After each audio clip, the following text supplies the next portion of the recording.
لله وكفى وسلام على عباده الذين اصطفى أما بعد فأعوذ بالله من الشيطان الرجيم بسم الله الرحمن الرحيم يا أيها الذين آمنوا من يرتد منكم عن دينه فسوف يأتي الله بقوم يحبونهم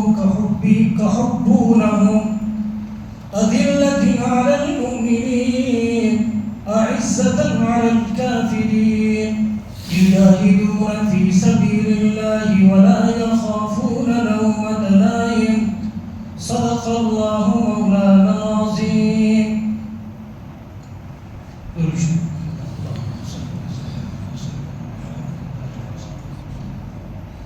میرے محترم دوستوں اور بزرگوں، اللہ تعالیٰ نے ہم سب کو اسلام کی دولت دی ہے، ایمان کی دولت دی ہے۔ اسلام اور ایمان کی دولت کے بعد اسلام ہم سے ایک مطالبہ کرتا ہے، کیا ہم اس مطالبے میں اور اسلام کے اس حق کے ادا کرنے میں کس حد تک اپنے آپ کو کامیاب سمجھتے ہیں، اس کا آج جائزہ اپنی ذات سے ہر آدمی لے۔ قرآن کریم میں اللہ رب العزت نے جو آیت میں نے پڑھی، جس زمانے میں اتری تھی،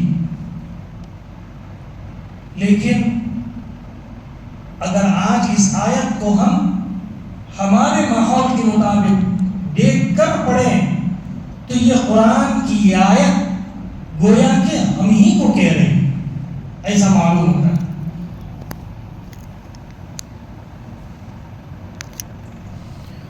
اسلام اور ایمان یہ حاصل ہونے کا مطلب کیا ہے؟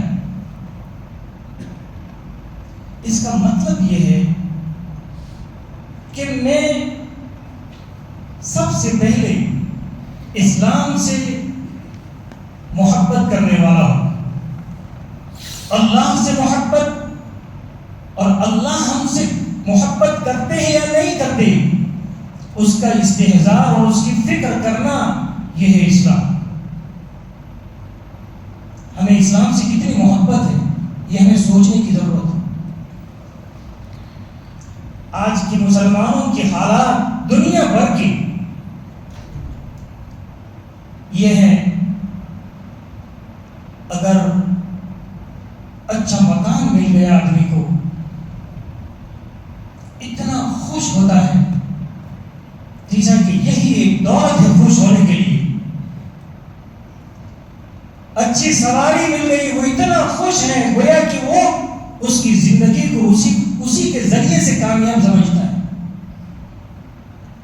اچھا کاروبار مل گیا تو وہ اتنا خوش ہے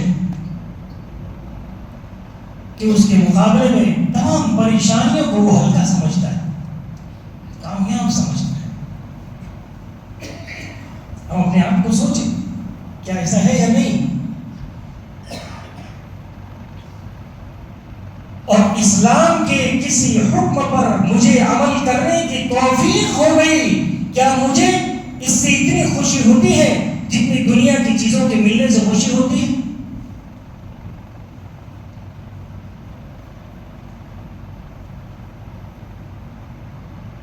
اسلام کی چیزوں کو ہم جانتے ہی نہیں، خوش ہونے کی تو بات دوسرے نمبر کی۔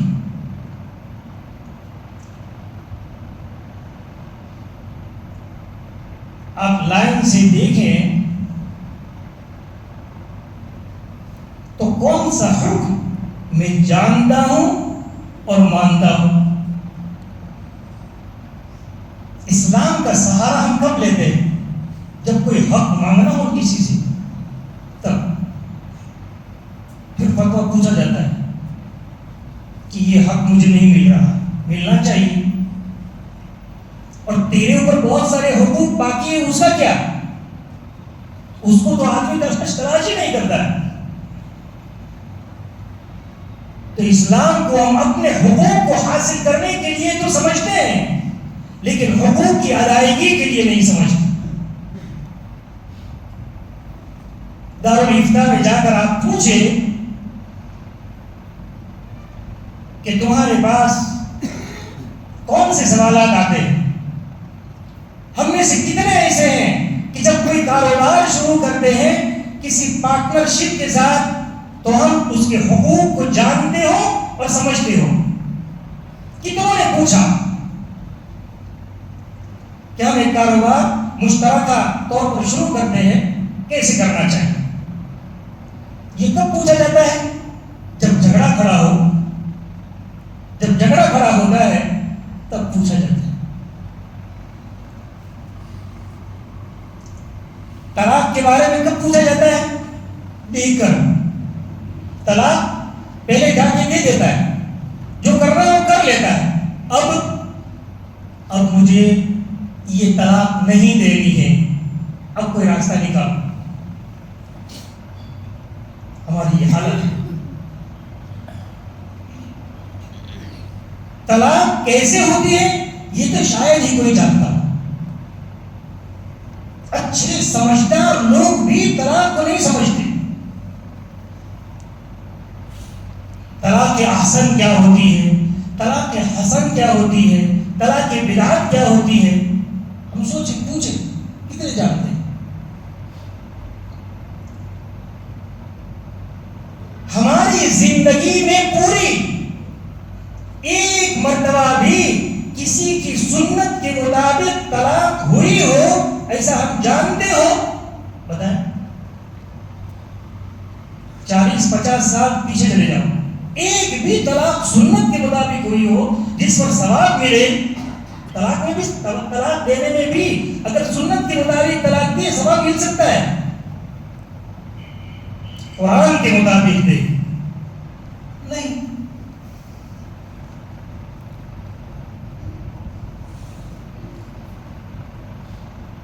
ہمارے یہاں دارالعلوم میں فقہ حنفی کی کتاب پڑھائی جاتی ہے، ہدایہ،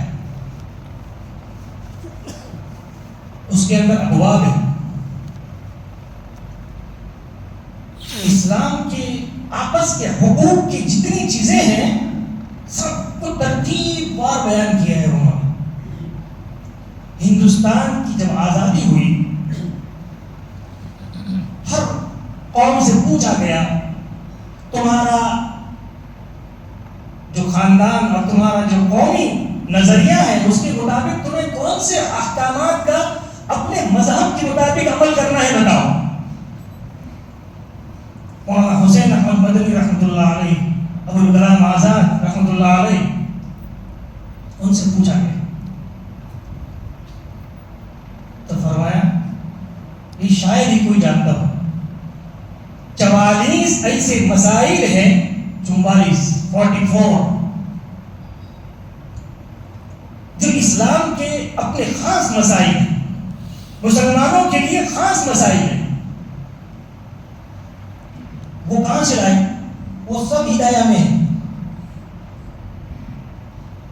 لیکن ہم جانتے ہی نہیں، اس لیے کہ کرنا ہی نہیں۔ کل ہدایہ کے ابواب ہیں 57،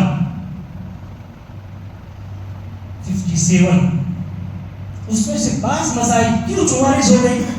بعض مسائل ایسے ہیں جس کے لیے اسلامی حکومت کا ہونا ضروری ہے، کتاب الحدود، کتاب القصاص، کتاب الدیات، یہ سب مسائل ہیں، تو وہ اس میں سے نکل گئی۔ یعنی کہاں 44 مسائل ایسے ہیں جو آپس کے معاملاتی یا معاشرتی یا عبادتی مسائل۔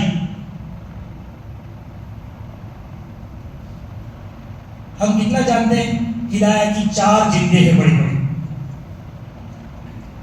ایک جلد میں تو عام طور پر سب جانتے ہیں۔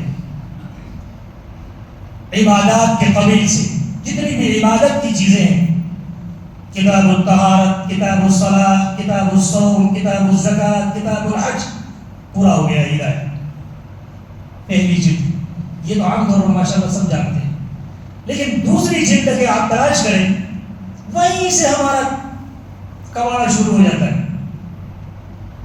دوسری جلد میں کیا ہے؟ کتاب البیوع، خرید و فروخت کی کتاب۔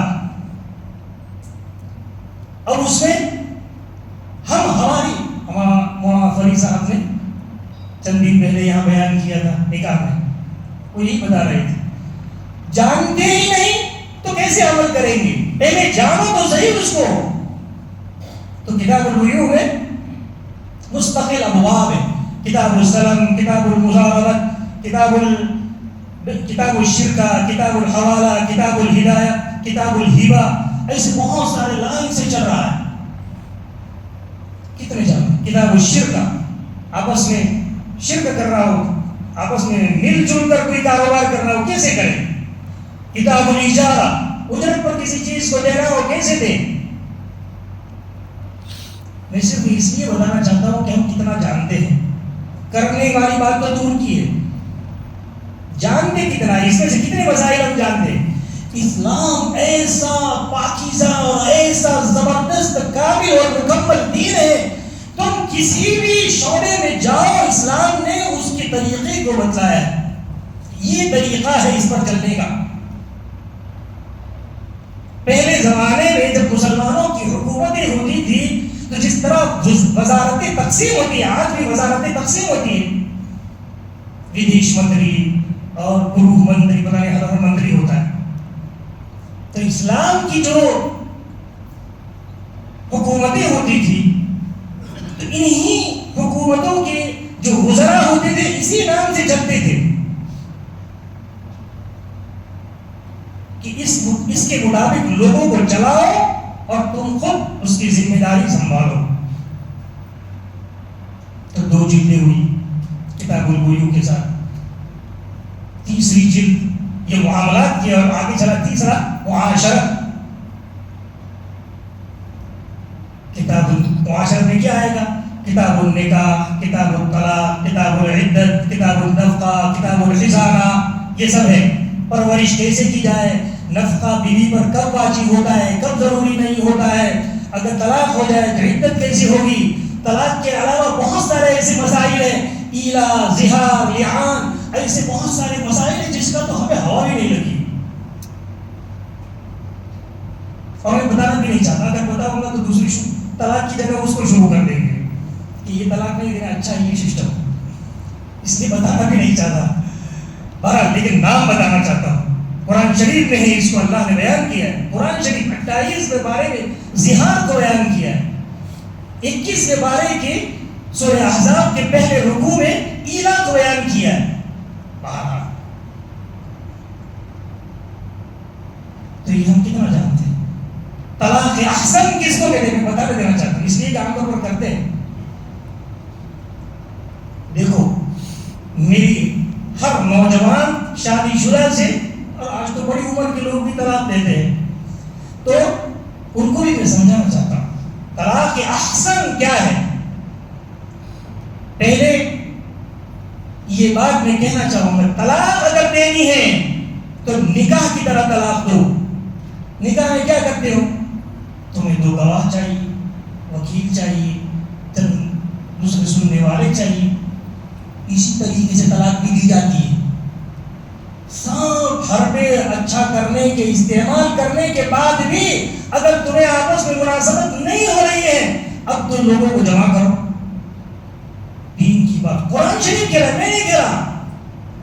فَإِمْسَاكٌ بِمَعْرُوفٍ أَوْ تَسْرِيحٌ بِإِحْسَانٍ، طلاق کے بعد بھی اگر تمہیں مناسبت ہو رہی ہے تو یا تو اچھی طریقے سے اس کو اپنے پاس رکھو یا اچھے طریقے سے اس کو چھوڑو، اچھے طریقے سے، اچھے۔ امام حسن رضی اللہ عنہ ایک عورت سے شادی کی، سمجھنے جیسی بات ہے، مناسبت نہیں ہوئی۔ ہمارے یہاں تو پہلے مناسبت کر لیتے ہیں، پھر طلاق ہوتی، پھر نکاح ہوتا ہے، اور نکاح کے بعد کیا ٹھکانا، سب ہو گیا ہے، اور طلاق کے سوا کچھ باقی نہیں ہے۔ لیکن اس زمانے میں نکاح کے بعد ہی پتہ چلتا تھا کہ بیوی کی کیا حالت ہے، مناسبت نہیں ہوئی، طلاق دی۔ طلاق کیسے دی؟ اتنا سارا اس کو مال دیا کہ اگر وہ زندگی بھر کھائے تو بھی کوئی پریشانی نہ ہو۔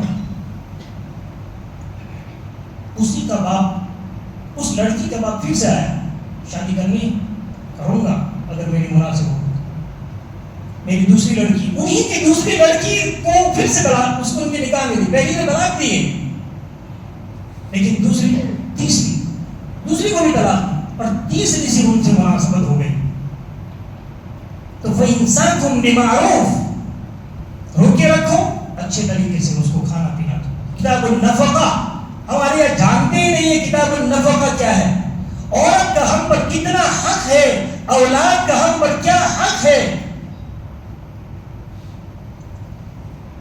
آدمی اپنے خواہشات میں تو بے پناہ لٹاتا ہے، لیکن جب نفقے کی بات آتی ہے، اس کی بیوی بچوں کی بات آتی ہے، تو آدمی ٹال مٹول کرتا ہے،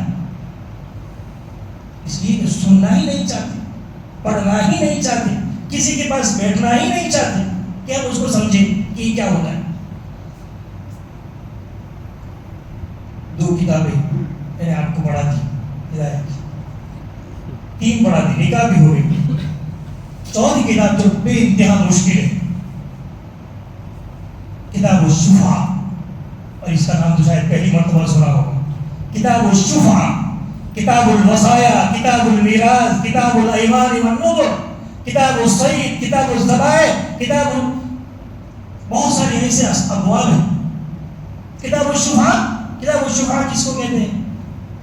ایک آدمی کا مکان ہے، اس کے بازو میں دوسرے آدمی کا مکان ہے، اس کو بیچنا ہے، تو سب سے پہلے اس آدمی کو صحیح نہیں ہے کہ وہ کسی دوسرے آدمی کو بیچ دے جب تک اس کی اجازت نہ لے۔ سب سے پہلے اس کو پوچھے تمہیں لینا ہے؟ اگر کسی اسلامی اگر قانون ہوتا اور اس آدمی نے اس کو پوچھے بغیر، ان دونوں اس کے بازو میں جو لوگ ہیں اس کو پوچھے بغیر اس نے تیسرے آدمی کو بیچ دیا، اور یہ اس کو لینا تھا اتنے پیسے پر راضی نہ دینے کے لیے، اور اس نے اس کو نہیں دیا، اگر وہ کورٹ میں جائے گا تو یہ معاملہ فسخ ہو جائے گا، یہ تمہارا بیچنا غلط ہے۔ اس کا نام ہے کتاب الشفع، اس کا حق اتنی جانتے۔ یہ سب مسائل کہاں ہے پتہ ہے؟ کتابوں میں نہیں ہے، ہمارے ہندوستان کے لو میں یہ قانون ہے کہ اگر مسلمان آپس میں کوئی معاملہ کرے تو وہ کتاب الشفع کے بارے میں جو حق ہے اس کا، وہ حق اس کا رکھتا ہے، لیکن کون جانتا ہے؟ اس لیے میرے محترم دوستو سمجھو، ہم نے اسلام کے طریقے پر چلنا چھوڑ دیا ہے، سیدھی سی بات۔ جس راستے پر آدمی اور لوگ چلنا چھوڑ دے وہ ویران اور وحشتناک ہو جاتا ہے، پھر اس پر چلنا انسان کے لیے بے انتہا مشکل ہے۔ رات کے اندھیرے میں تو ویسے بھی مشکل ہے، لیکن دن کے اجالے میں بھی اس راستے سے چلنا انسان کو وحشتناک لگتا ہے۔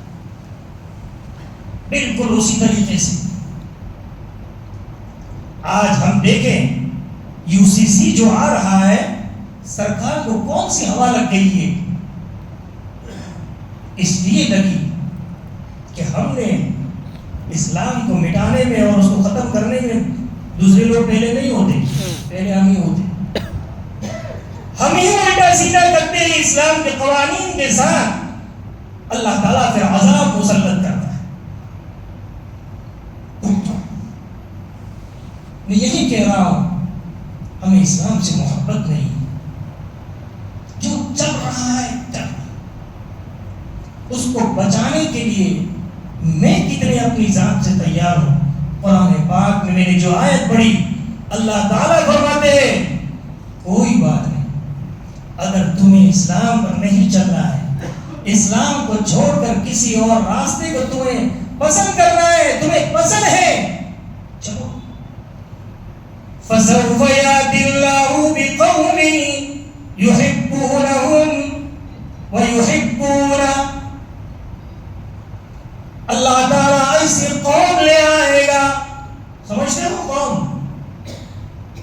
ایسی جماعت جو جماعت یا تو اسلام سے تعلق رکھتی ہو یا نہ بھی رکھتی ہو، لیکن ان کے اندر ایک خاص بات ہوگی جو ان کی بڑھوتری کا سبب بنے گی.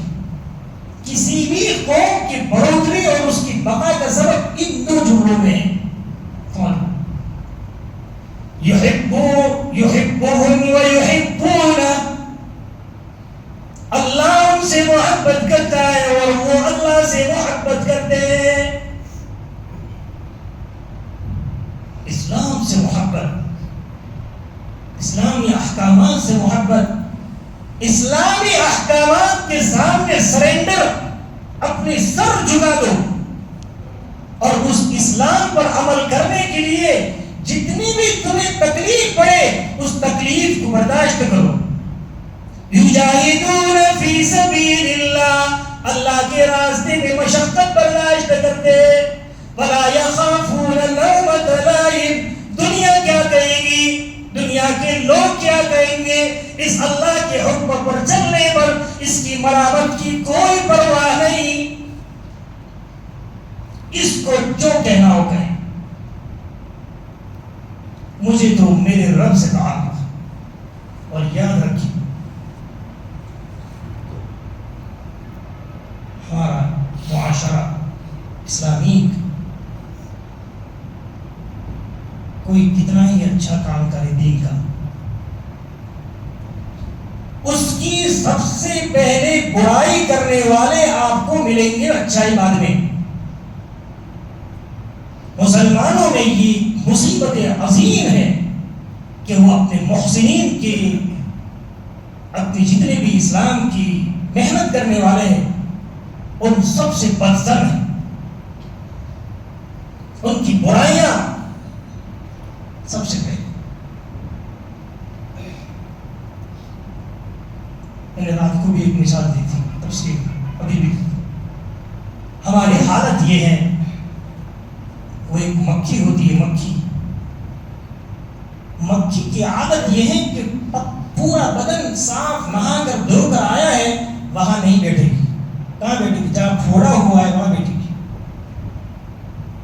جہاں پھوڑا ہوا ہے، رس اور پاس نکلتا ہے، وہیں جا کے بیٹھے گی.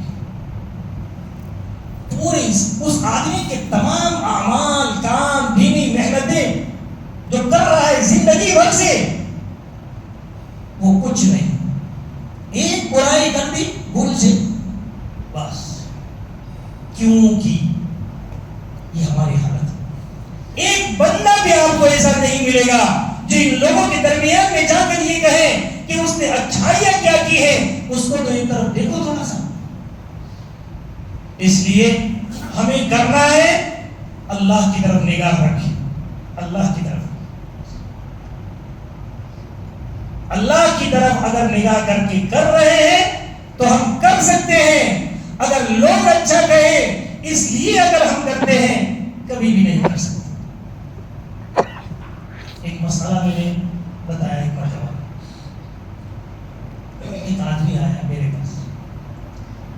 ایسا نہیں کہنا چاہیے تھا، ایسا کہو، ارے تم ہی کہہ دو. تم جتنا سمجھتے ہو، اگر تم یہ سمجھتے ہو کہ میں اچھا طریقے سے نہیں کہہ سکتا تو آپ ہی کہہ دو، مائک میں آپ کو دے رہا ہوں. بہرحال لیکن میں آپ کو اور اپنے کو بھی، اگر ہم کامیاب ہونا چاہتے ہیں، دیکھیے یہ اسلامی قوانین، آپ یہ سمجھتے اسلام ختم ہو جائے گا؟ اسلام کی ذمہ داری اللہ نے دی ہے.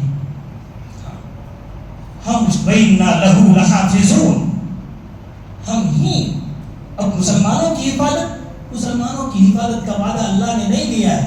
اللہ کا وعدہ کیا ہے؟ اگر تم اللہ کے دین کے ساتھ وفاداری کرو گے اللہ تعالیٰ تمہیں باقی رکھے گا. اگر اللہ کے دین کے ساتھ وفاداری نہیں کی اللہ تعالیٰ تمہیں دنیا میں بھی ذلیل کرے گا آخرت میں. أفتؤمنون ببعض الكتاب وتكفرون ببعض فما جزاء من يفعل ذلك منكم إلا خزي في الحياة الدنيا. چند کو مانا چند کو نہیں مانا سمجھ لو دنیا میں ذلیل، آخرت تو تمہارا الگ ہے. قرآن کہہ رہا ہے. اس لیے ہم اپنی ذات سے یہ طے کرے ہمارا نکاح، ہمارا طلاق، ہمارا جو بھی حکم ہو پہلے ہم سمجھیں پھر کریں. ہمارا معاملہ ہو رہا ہے کسی بھی کاروبار کا، پہلے اس کی شریعت کو سمجھیں، اس کے مطابق اپنے اصول بنائیں اور پھر اس معاملے کو کریں. اگر اس طریقے سے کریں گے ہمارے دین کو کوئی مٹانے والا نہیں ہے. اللہ تعالیٰ اس کے ذریعے سے اس دین کی حفاظت ہم کریں گے، اللہ تعالیٰ ہماری بھی حفاظت کرے گا. اللہ تعالیٰ ہم سب کا تعاون فرمائے دین کے اوپر چلنے کے لیے. وآخر دعوانا